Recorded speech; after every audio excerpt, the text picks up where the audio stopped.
सो hello, good evening everyone. तो चलिए आइए शुरू करते हैं क्लास 11th का micro economics chapter 1 introduction to economics. उसका हम लोग आज दूसरा लेक्चर करेंगे जिसमें हम देखेंगे कि इकोनॉमिक्स साइंस है या आर्ट है। फिर हम देखेंगे इकोनॉमिक्स पॉजिटिव साइंस है या नॉर्मेटिव साइंस है कि दोनों है। फिर हम देखेंगे कि इकोनॉमिक्स कितने टाइप्स के होते हैं और फिर हम इकोनॉमी और उसके टाइप्स देखेंगे। लेकिन उससे पहले हम दो बातें कहते हैं। पहली बात कि हिस्ट्री और पॉलिटिकल साइंस का जो नए लोग हैं चैनल पर, उनके लिए मैं एक बार फिर इस वीडियो के डिस्क्रिप्शन में लिंक डाल दूंगा। तो आप हिस्ट्री का चैप्टर 1 और पॉलिटिकल साइंस का चैप्टर 1 का नोट्स आपको मिल जाएगा, जो कि एकदम हैंड रिटन मेरे द्वारा है। ठीक है। और दूसरा चीज, क्योंकि बहुत दिन से हमने इसको किया नहीं है कवर, तो हमें एक बार रिकैप्चुलेट करना चाहिए, एक बार रिकैप करना चाहिए। कौन सा? पहला वाला लेक्चर जिसमें हमने क्या देखा कि economics as a subject evolve कैसे हुआ, जिसमें हमने 4 अप्रोचे देखे। पहला वेल्थ अप्रोच, जो कि दिया एडम स्मिथ ने, जो कि उन्होंने कहा इकोनॉमिक्स क्या है? साइंस ऑफ वेल्थ है। फिर दूसरा अप्रोच हमने पढ़ा वेलफेयर अप्रोच, जो कि किसके द्वारा दिया गया है? एल्फ्रेड मार्शल जी के द्वारा। उन्होंने क्या कहा? उन्होंने कहा कि इकोनॉमिक्स एक साइंस है जिसके जो कि स्टडी करता है नॉर्मल ह्यूमन बिहेवियर को, जिसके थ्रू वो जो एक मैन है वो क्या करता है?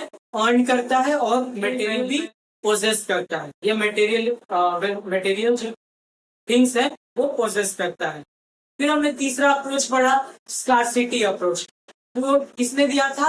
एल रॉबिन्स ने, जिसमें हमने क्या समझा कि जो इकोनॉमिक्स है वो स्टडी क्या करता है? नॉर्मल ह्यूमन बिहेवियर, जिसके थ्रू हम अपने अनलिमिटेड वांट्स को फुलफिल करने की कोशिश करते हैं हमारे लिमिटेड अवेलेबल मीन्स से। जो हमारे पास लिमिटेड साधन है उससे हम कोशिश करते हैं पूरा करने की, जिसके कई सारे अल्टरनेटिव यूज है। किसके अल्टरनेटिव यूज है? उस स्कार्स रिसोर्सेस के। फिर हमने चौथा अप्रोच देखा मॉडर्न अप्रोच, जिसमें हमने क्या कौन दिया था? पीएस सैमुअल्सन ने, जो कि उन्होंने क्या कहा? इकोनॉमिक्स जो है वो साइंस है जो कि स्टडी करता है नॉर्मल ह्यूमन बिहेवियर को, जिसके थ्रू जो आदमी है, जो मैन है या वुमेन, जो भी वो जो स्कार्स रिसोर्सेज है उसको इस्तेमाल करता है अपने फुलफिलमेंट के लिए, क्या? अनलिमिटेड वांट्स के फुलफिलमेंट के लिए, और गुड्स को प्रोड्यूस करता है जिसका मनी वैल्यू हो, और साथ ही साथ उसका जस्टिशिएबल क्या होता है? डिस्ट्रीब्यूशन, मतलब क्या बोलते हैं? इक्वल डिस्ट्रीब्यूशन होना चाहिए। तो उन्होंने ऐसा कहा। ये चारे क्या बोलते हैं? मॉडर्न अप्रोच है। तो ये चारों चीज हमने पढ़ लिया। तो अब आइए दूसरे लेक्चर में हम क्या समझने वाले हैं? इकोनॉमिक्स साइंस है या आर्ट है, कि दोनों है। तो पहले हम एक साइंस होता क्या है, इसके क्या पैरामीटर्स है। अगर हम इकोनॉमिक्स को साइंस के पैरामीटर पे रखना है तो उसके क्या क्राइटेरिया होंगे, तो आइए समझते हैं। पहला है सिस्टमैटिक बॉडी ऑफ नॉलेज।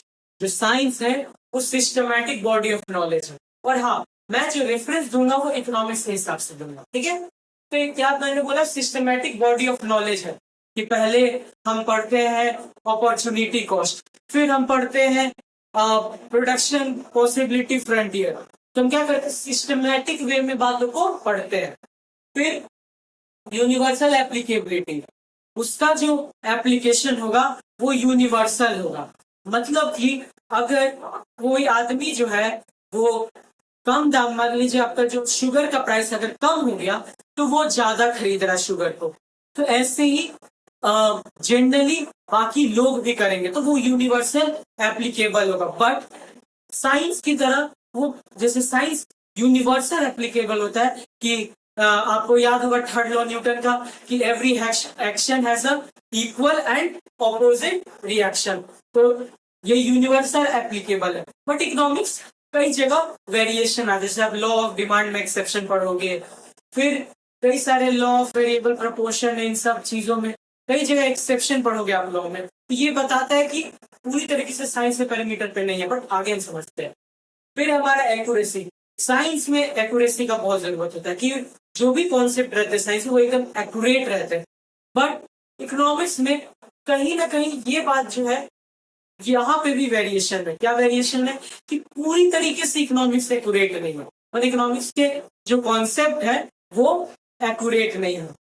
फिर है वेरिफिकेशन, जो साइंस होता है वो वेरिफिकेशन पे चलता है कि अच्छा ये अगर ये चीज हो रहा है, अगर ये कॉन्सेप्ट है इसको वेरीफाई करके हम लोग देखते हैं। जैसे अब मैथ में पढ़े होंगे ना वेरिफिकेशन, जैसे एक कॉन्सेप्ट दिया रहता है, अब एक क्वेश्चन देते हैं बोले कि इस कॉन्सेप्ट,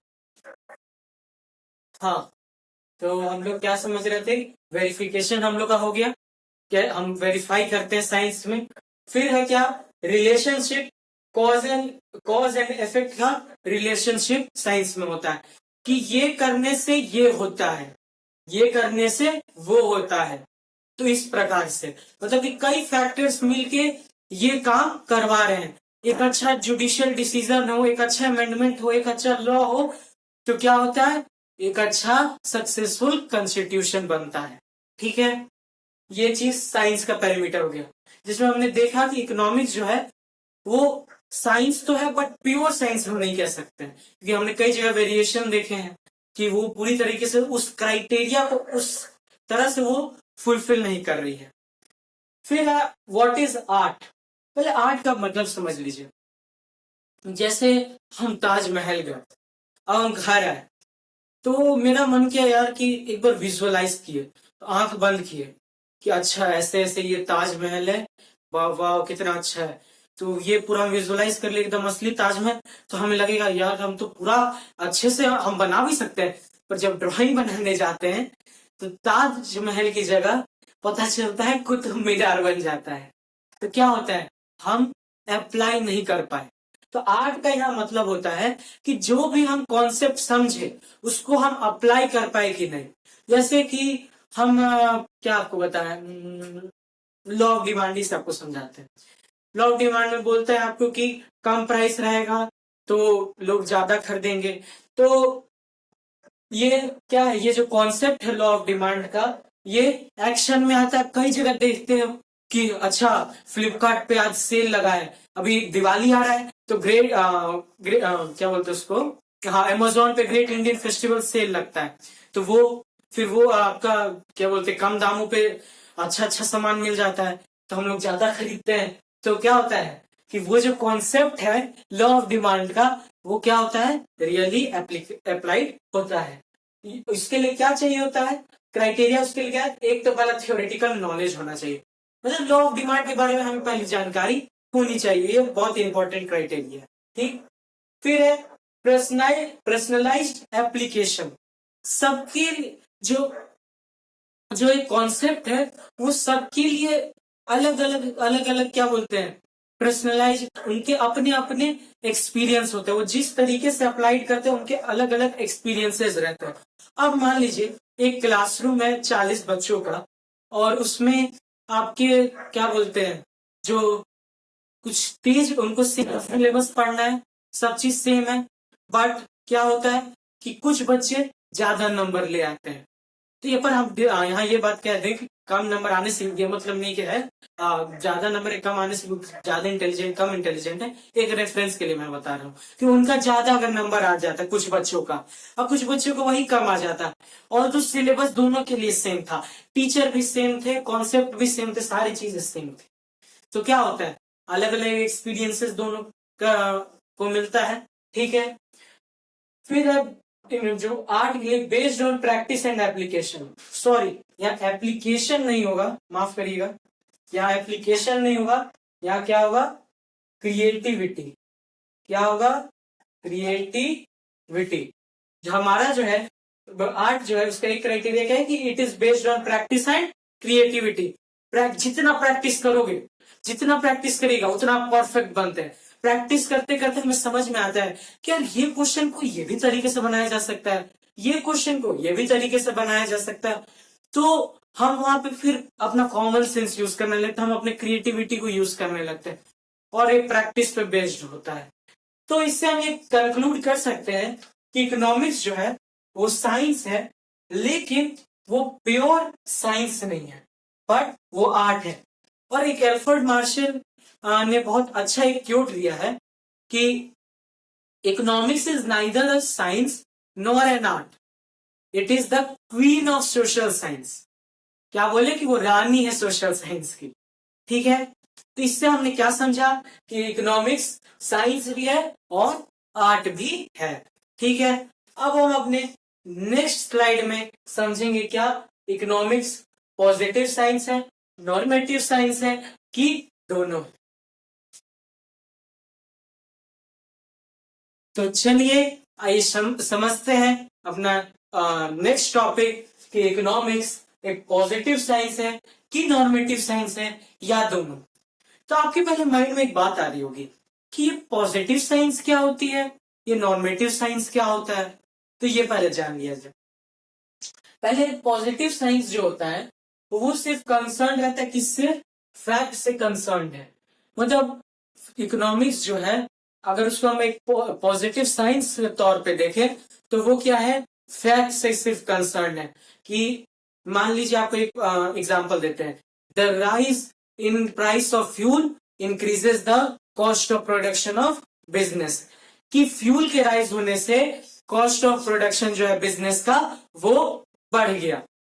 तो क्या हुआ? सिर्फ फैक्ट से यह मतलब है कि अच्छा फ्यूल का प्राइस बढ़ रहा है तो जो ट्रांसपोर्टेशन का कॉस्ट है बिजनेस में वो भी बढ़ रहा है। तो ये बातें हुई। तो एक कंसर्न रहता है, इस पे हो रहता है कि व्हाट इज और व्हाट वाज, मतलब क्या हो रहा है, मतलब जो इकोनॉमिक प्रॉब्लम है वो क्या है, कि कैसे हो रहा है। तो इससे पॉजिटिव साइंस जो है कंसर्न है, मतलब इकोनॉमिक्स को एज अ पॉजिटिव साइंस देखा जाता है। और ये किसने दिया था? एडम स्मिथ ने दिया था, एल रॉबिन्स ने दिया था, और कई लोग और लोगों ने दिया था। ये आप आगे पढ़ोगे। फिर है नॉर्मेटिव साइंस। नॉर्मेटिव साइंस होता है कि वो कंसर्न रहता है किससे? फैक्ट से भी, और प्रोवाइड करता है सॉल्यूशन भी। कि जो हमारे जैसे प्राइस, अभी हमने क्या एग्जांपल दिया था कि फ्यूल का प्राइस बढ़ गया तो मेरा बिजनेस का जो कॉस्ट ऑफ प्रोडक्शन है वो बढ़ गया। अब ऐसे हम कह सकते हैं कि government should regulate the prices of fuel so that the cost of transportation of businesses should be reduced, and hence the economy will grow up। तो ये ऐसे हम कह सकते हैं। तो ये क्या हुआ, हम फैक्ट से तो हमारा रिलेवेंस है ही, साथ ही साथ सोल्यूशन भी देता है। तो एल्फ्रेड मार्शल जी ने कहा था कि इकोनॉमिक्स सिर्फ आपका फैक्ट से कंसर्न नहीं रहता है, साथ ही साथ वो सॉल्यूशन भी प्रोवाइड करता है। हम भी आजकल देख रहे हैं हमारे जो इकोनॉमिक पॉलिसीज आती हैं, जो आप भारत में देखते हैं कि इंडिया में या और भी जगह इकोनॉमिक पॉलिसीज आती हैं, वो क्या बताती है? इकोनॉमिक्स एक नॉर्मेटिव साइंस है कि इकोनॉमिक्स के थ्रू हम अपने जो इकोनॉमिक प्रॉब्लम्स है उसको हम क्या करते हैं? रिड्यूस करने का कोशिश करते हैं। और ये किसने दिया था? एल्फ्रेड मार्शल जी ने दिया था, पीएस सैमुअल्सन जी ने दिया था, और भी लोग। ठीक है, और फिर ये कंसर्न किससे रहता है? व्हाट इज और व्हाट वाज, क्या हो रहा है, और एंड साथ ही साथ व्हाट शुड बी, क्या होना चाहिए, या फिर क्या होना, इसका भी वही है, क्या होना चाहिए। मतलब क्या होना चाहिए और क्या हो रहा है, इन दोनों को जब हम मिलाते हैं तो हमें पता चलता है कि इकोनॉमिक्स एक क्या है? नॉर्मेटिव साइंस है। या हमने देख लिया कि इकोनॉमिक्स जो है एक पॉजिटिव साइंस भी है और एक नॉर्मेटिव साइंस भी है। तो चलिए आइए नेक्स्ट स्लाइड में हम क्या सीखेंगे? इकोनॉमिक्स के टाइप्स को, माइक्रो इकोनॉमिक्स और मैक्रो इकोनॉमिक्स।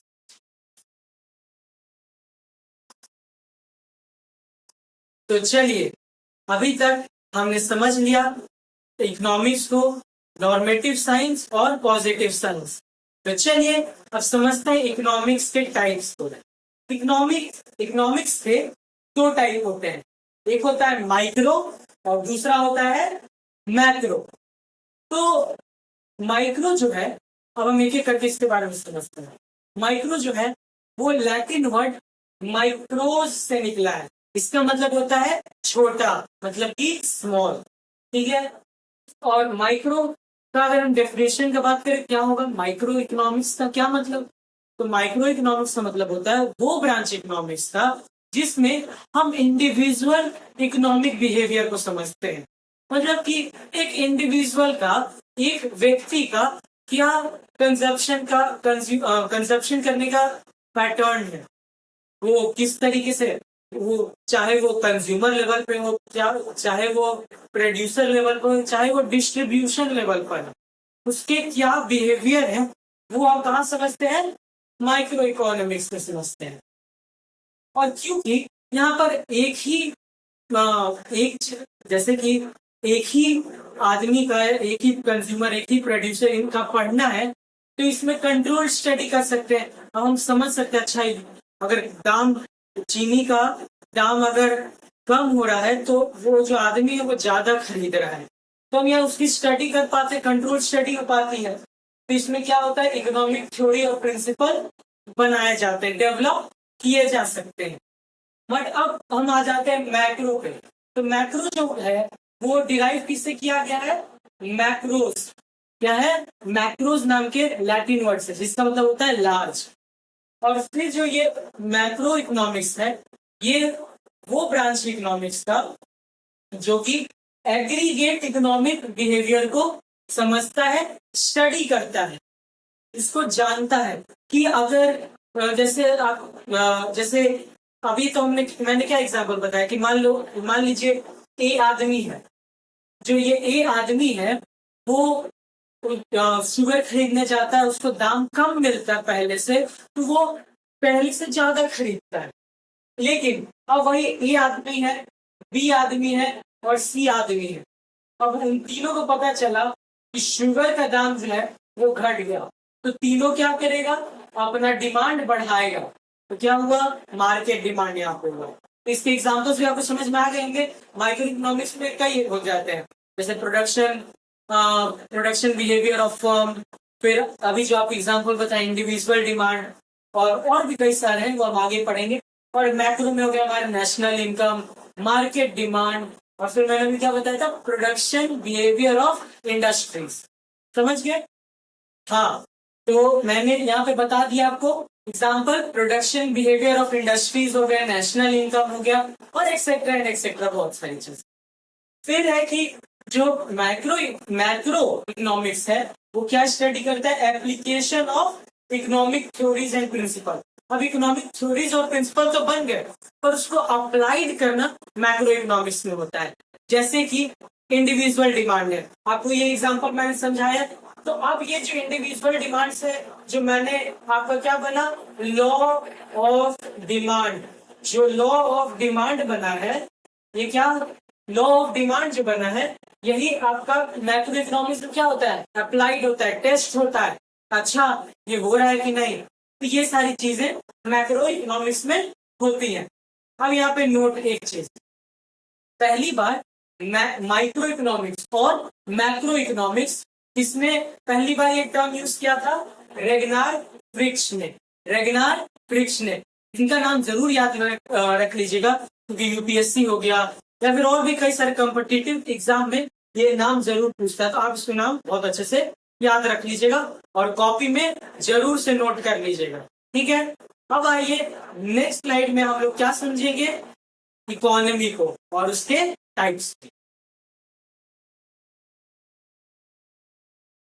चलिए आइए अब समझा जाए क्या, इकोनॉमी को, इकोनॉमिक्स को नहीं, इकोनॉमी को समझा जाए। इसमें आपका इकोनॉमी का मतलब क्या हुआ, जब सारे इकोनॉमिक एक्टिविटीज, अब आप बोलेंगे इकोनॉमिक एक्टिविटीज क्या होते हैं, इकोनॉमिक एक्टिविटीज वो एक्टिविटीज होते हैं जो ह्यूमन द्वारा किए जाते हैं। क्यों किए जाते हैं, टू अर्न प्रॉफिट। तो ऐसे एक्टिविटीज को हम लोग क्या कहते हैं, इकोनॉमिक एक्टिविटीज कहते हैं। तो सारे इकोनॉमिक एक्टिविटीज जब परफॉर्म किए जाते हैं एक विद इन अ सिस्टम में, एक विद इन क्या बोलते हैं, एक विद इन हम क्या कह सकते हैं, हाँ सिस्टम ठीक रहेगा, एक विद इन सिस्टम में जब हम परफॉर्म करते हैं तो उसी को हम लोग क्या कहते हैं, इकोनॉमी कहते हैं। जैसे कि ये हमारी, मान लीजिए ये हमारी क्या हो गई, इंडियन इकोनॉमी है। क्या है हमारा, इंडियन इकोनॉमी, इसी में क्या होता है, आपका प्राइमरी सेक्टर होता है, फिर आपका सेकेंडरी सेक्टर होता है, फिर आपका टर्शियरी सेक्टर होता है, ये सब चीजें होती है। जब इकोनॉमी, इसमें क्या हुआ, ये जो सारे इकोनॉमिक एक्टिविटीज हैं जब परफॉर्म किए जा रहे एक सिस्टम के अंदर जिसको क्या कहते हैं, इकोनॉमी कहते हैं। सॉरी, मैंने इंडियन इकोनॉमी लिख दिया, एक सेकेंड, इकोनॉमी, ठीक है, इकोनॉमी इसको हम कहेंगे, ठीक।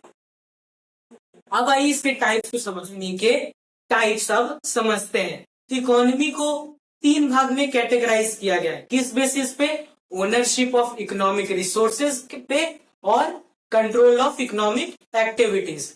इकोनॉमिक रिसोर्सेज जो है वो ओनर किसने किया है, कौन उसको ओन करके रखा है, और इकोनॉमिक एक्टिविटीज को कौन कंट्रोल किया है। तो ये सारी चीजें हम 3 भाग में, 3 टाइप्स इकोनॉमी के पढ़ेंगे, सोशलिस्ट इकोनॉमी, कैपिटलिस्ट इकोनॉमी और मिक्स्ड इकोनॉमी। तो चलिए आइए एक एक करके समझते हैं। सोशलिस्ट इकोनॉमी, सोशलिस्ट इकोनॉमी का क्या मतलब, एक ऐसा इकोनॉमी, एक ऐसा सिस्टम जिसमें जो इकोनॉमिक रिसोर्सेज जो ओन किया गया है और जो इकोनॉमिक एक्टिविटीज जो है कंट्रोल किसके द्वारा किए जाते हैं, स्टेट के द्वारा, मतलब गवर्नमेंट के द्वारा कंट्रोल किए जाते हैं, ठीक है। और फिर यहाँ मैंने और भी नाम लिखा है, सोशलिस्ट इकोनॉमी और क्या कहा जाता है, प्लान्ड इकोनॉमी। प्लान्ड इकोनॉमी क्यों कहा जाता है, क्योंकि आपको मैं इंडिया से रेफरेंस देता हूँ। इंडिया में नीति आयोग के बारे में आपको पता है, जो कि फ्यूचर 5 इयर्स का हर 5 इयर्स का बनाती है प्लान, ठीक है।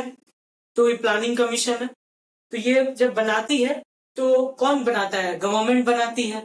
तो यही प्लान्ड इकोनॉमी, प्लानिंग करती है कि क्या क्या करना है, कैसे करना है इकोनॉमी के लिए, ये हो गया क्या, प्लान्ड इकोनॉमी। बट आप इसको ये मत समझ लीजिएगा कि इंडिया जो है सोशलिस्ट इकोनॉमी है, वो मिक्स्ड इकोनॉमी में रहेगी, बट मैं रेफरेंस दे रहा हूँ। फिर है कंट्रोल्ड इकोनॉमी। कंट्रोल्ड इकोनॉमी यही हुआ कि इकोनॉमिक एक्टिविटीज जो है, जो इकोनॉमिक रिसोर्सेज है, वो ओन किसके द्वारा किया जा रहा है, स्टेट के द्वारा किया जा रहा है। उसको कंट्रोल किसके द्वारा किया जा रहा है, स्टेट के द्वारा किया जा रहा है, इसलिए उसको क्या कहते हैं, कंट्रोल्ड इकोनॉमी। अच्छा, कंट्रोल्ड इकोनॉमी के लिए आपको मैं एक रेफरेंस देता हूं, आप कनेक्ट करिए। चैप्टर 3 आपको याद है, पॉलिटिकल थ्योरी इक्वालिटी आपने पढ़ा होगा या पढ़ रहे हो चैप्टर 3 इक्वालिटी में। उसमें आपने मार्क्सिज्म का आइडियोलॉजी पढ़ा होगा।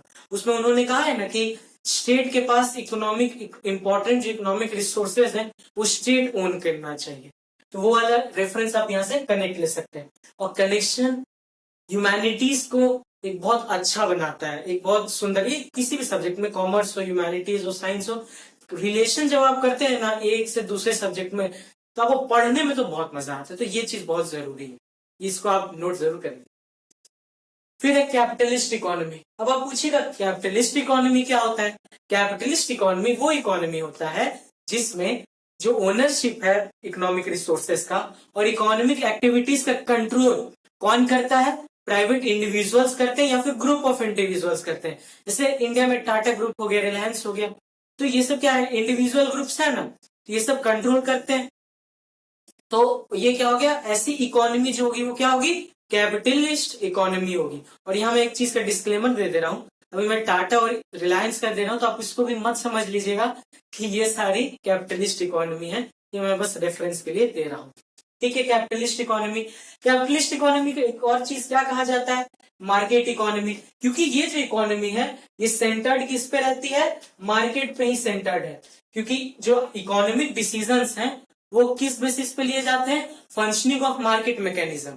अब इसका क्या मतलब हुआ, इसका मतलब हुआ जब मार्केट डिमांड जो मार्केट सप्लाई जो मार्केट डिमांड के बराबर आ जाएगा, तो जब दोनों में इंटरेक्शन होगा तो वही क्या होगा, हमारा फंक्शनिंग ऑफ मार्केट मैकेनिज्म हो जाएगा। ये हो गया। फिर कैपिटलिस्ट इकोनॉमी को एक और चीज कहा जाता है, laces fair economy. Laces fair economy का मतलब हुआ कि 100% कैपिटलिस्ट हो, मतलब कि वहां स्टेट का कोई कंट्रोल ना हो, जो कुछ मुट्ठी भर लोगों के हाथ में पूरा सिस्टम हो, पूरा इकोनॉमी रेगुलेट होता हो, तो वो वैसी इकोनॉमी को क्या कहते हैं हम लोग, लेसिस फेयर इकोनॉमी, बट ऐसी इकोनॉमी मिलना आज के समय मुश्किल है। ऐसे कोई देश नहीं जिसमें ऐसी इकोनॉमी हो। सब सोशलिस्ट और कैपिटलिस्ट मिलाकर के मिक्स्ड इकोनॉमी होते हैं। ठीक है, अब आते हैं next, mixed economy. Mixed economy में का मतलब क्या हुआ? मिक्स्ड इकोनॉमी का मतलब हुआ कि जो इकोनॉमिक रिसोर्सेज है और जो इकोनॉमिक एक्टिविटीज है उसको कौन ओन करता है? दोनों के द्वारा किया जाता है, स्टेट के द्वारा भी और प्राइवेट इंडिविजुअल के द्वारा भी। तो आप इसको इंडिया के बहुत अच्छा रेफरेंस आप समझ सकते हो। जैसे कि रेलवेज हो गया। अब आप देखते होगे कि रेलवेज में आप आईआरसीटीसी का आप बॉटल देखते होगे, वाटर बॉटल या फिर बिस्लरी का देखते, सब क्या प्राइवेट इंडिविजुअल्स का है। बट रेलवेज कितना रेल का बजट होगा, रेल कितना इस साल एडअप करना होगा, आप देख रहे होंगे। अभी दिवाली छठ आ रहा है तो अभी स्पेशल ट्रेनें चलाई जाएंगी। तो क्यों चलाई, किसके द्वारा ये डिसीजन लिया गया है? गवर्नमेंट के द्वारा डिसीजन लिया गया है। बट जो ट्रेन होती है तो वो सब कंपनियां जो चलाती हैं, आईआरसीटीसी हो गई और भी कई सारी कंपनियां हो गई, ये सब प्राइवेट कंपनियां हैं जो इसको ओन करती हैं। फिर आप 1991 का ग्लोबलाइजेशन का भी एग्जांपल ले सकते हो, उससे भी आप समझ सकते हो। जिसमें 1991 से पहले क्या था कि गवर्नमेंट ही सारी चीजें करती थी। बट 1991 के बाद जब गवर्नमेंट ने अलाउ किया कि बाहर की भी फॉरेन कंपनीज आके ट्रेड कर सकती हैं, तो क्या हुआ, दोनों के द्वारा को ओन किया गया। अब आप इलेक्ट्रिसिटी का देख लो, आप अडानी पावर देखे हो तो अडानी पावर क्या करती है? इलेक्ट्रिसिटी डिस्ट्रीब्यूशन करती है। बट अब उसकी जो कॉस्ट है, अब क्योंकि बियरेबल नहीं हुआ ना, आम लोग बिजली का बिल कैसे भरेंगे? क्योंकि प्राइवेट इंडिविजुअल का क्या मोटिव है? प्रॉफिट मोटिव है, उनको मैक्सिमाइज करना। तो वो इलेक्ट्रिसिटी का तो बिल ही आदमी नहीं भर पाएगा, नॉर्मल आदमी। तो गवर्नमेंट उसको कंट्रोल करती है, उसके कॉस्ट को बियर करती है। आपने क्लास 10th के इकोनॉमिक्स में पढ़ा होगा, थोड़ा याद करिए, थोड़ा दिमाग लगाइए, थोड़ा। हाँ, याद आया? क्लास 10th के इकोनॉमिक्स में आपने पढ़ा होगा, जिसमें आपका, जहां तक मुझे याद है कि उसमें आपको मैं यहाँ पे रेफरेंस भी दे दूंगा, वो आप याद कर लीजिएगा, क्योंकि रेफरेंस आपको अभी बताया, कनेक्शन इज वेरी इंपॉर्टेंट। समझ गए? तो इसी के साथ हमने ये तीनों चीजें पढ़ ली। अब आइए एक बार रिकैप्चुलेट कर लिया जाए। हमने क्या क्या पढ़ लिया? इकोनॉमिक्स इवॉल्व कैसे हुआ एज अ सब्जेक्ट, हमने उसमें देखा wealth approach, welfare approach, scarcity approach और मॉडर्न अप्रोच। फिर हमने क्या देखा कि nature of economics, economics science है या आर्ट है कि दोनों। तो हमने उसमें क्या कंक्लूड किया कि इकोनॉमिक्स साइंस भी है और आर्ट भी है। फिर तीसरा चीज हमने क्या पढ़ा कि इकोनॉमिक्स का जो इकोनॉमिक प्रॉब्लम्स का एनालिसिस वो किस बेसिस पे होता है, पॉजिटिव साइंस पे कि नॉर्मेटिव साइंस। तो हमने पढ़ा दोनों पे होता है। इकोनॉमिक्स जो होती है वो फैक्ट से भी कंसर्न रहती है सॉरी, और सॉल्यूशन भी प्रोवाइड करवाती है। तो ये चीजें हमने पढ़ी। फिर चौथी चीज हमने क्या पढ़ी, याद करिए? हाँ, याद आया?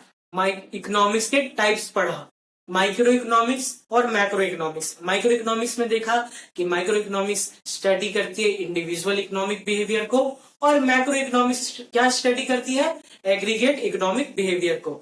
और फिर हमने पांचवा ये देखा कि इकोनॉमी जो है वो होती क्या है कि जब इकोनॉमिक एक्टिविटीज को एक सिस्टम में जब परफॉर्म की जाती है, जब किया जाता है, तो उसको हम लोग इकोनॉमी कहते हैं। फिर उसका हमने 3 टाइप्स देखा, सोशलिस्ट इकोनॉमी, कैपिटलिस्ट इकोनॉमी और मिक्स्ड इकोनॉमी। जिसमें हमने सोशलिस्ट इकोनॉमी में देखा कि स्टेट द्वारा कंट्रोल की जाती है इकोनॉमी को। इसमें देखा कि हमने कुछ मुट्ठी भर लोगों, प्राइवेट इंडिविजुअल द्वारा या ग्रुप ऑफ पीपल द्वारा कंट्रोल की जाती।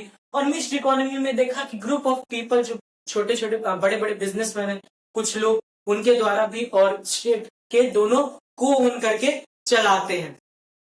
तो इसी के साथ हमने पूरा कंप्लीट कर लिया है। तो मैं डिस्क्रिप्शन में ये डाल दूंगा आपका, क्या बोलते हैं, हिस्ट्री का और पॉलिटिकल साइंस का चैप्टर 1 का मेरा हैंड रिटन नोट्स एक बार आप जरूर देखिएगा और अपना रिव्यू जरूर बताइएगा। और साथ ही साथ मैं आपको एक क्वेश्चन दे रहा हूं जो कि आपके यहाँ दिख रहा होगा। आप ये बताइएगा कि ये पॉजिटिव साइंस है या नॉर्मेटिव साइंस है। ये आपके लिए होमवर्क है, ठीक है? तो चलिए आज का वीडियो हम यहीं पे समाप्त करते हैं। लाइक करिएगा, शेयर करिएगा और चैनल पर नए हो तो सब्सक्राइब करिएगा। तो bye bye and take care and subscribe करना नहीं भूलिएगा।